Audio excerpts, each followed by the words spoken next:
1867. A violent storm batters the Devon coast. A tiny stone chapel, half buried in a cliffside, collapses into the sea. Its last remaining priest found drowned, hands folded in prayer, inside a locked sanctuary. Villagers whisper that he had been feeding something beneath the floorboards. Over 150 years later, a woman stumbles across the ruins of that chapel while hiking the coast. Inside, she finds a statue of a drowned saint, with fresh seaweed wrapped around its neck. The chapel wasn't on any modern maps, but locals in the village of Nettlecliff still told stories. They said it was once devoted to Saint Brannock, an obscure, possibly fictitious protector of sailors. But the sea never liked being tamed. Every priest assigned to that chapel died in a storm. After the final collapse in 1867, the ruins were sealed off. But some claimed they could still hear the chapel bell ringing beneath the tides during full moons. They called it the Drowned Saint's Chapel. Anna Myers, a marine folklorist visiting Devon for research, hears of the legend while staying in a local pub. She finds references in obscure Victorian letters about the man beneath the chapel and fish-eyed children who walk the shore with backwards prayers. One misty morning, Anna hikes along the coastal cliffside and slips, landing in a shallow sinkhole of sand and rock. She discovers the sunken roof of a stone chapel poking through the earth. Carved above the door is a warning in Latin: "Let no prayer disturb his sleep." She pries open the door and descends. Inside is cold, damp, and silent.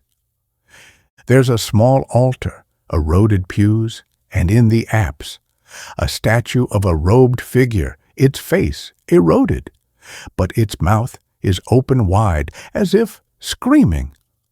Wrapped around its shoulders is fresh seaweed, dripping.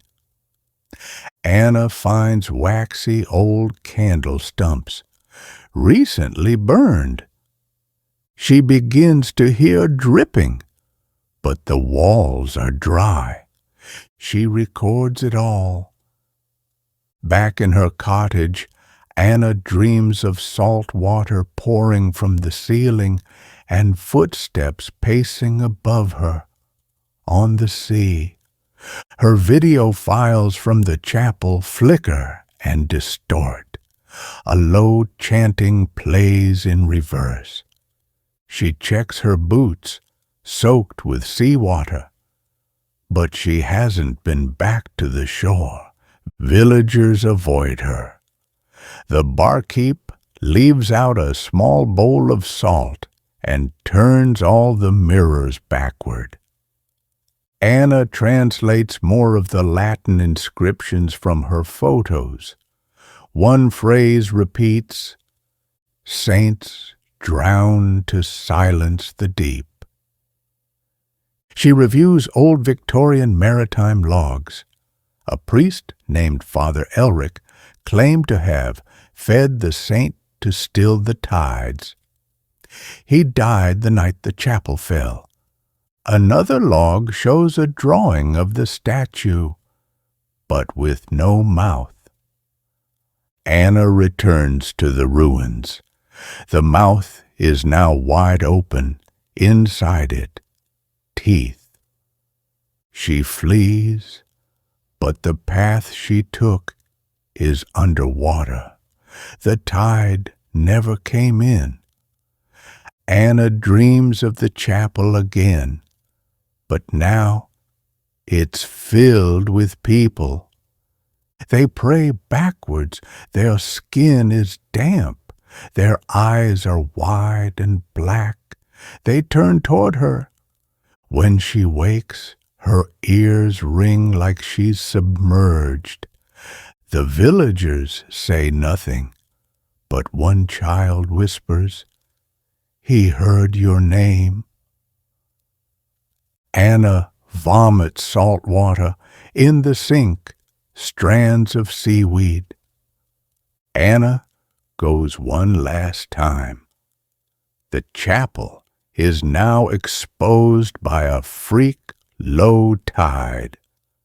Inside, the statue's arms are raised, the pews are gone, the altar is wet. Carved into the back wall in English, "He walks where prayers end." As she turns to leave, the doors slam shut. Water pours through the cracks in the walls.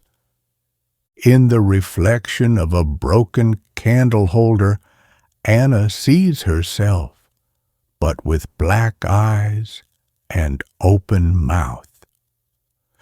Tourists visit the cliffs of Nettle Cliff, where a strange new chapel has appeared overnight, stone slick with sea salt.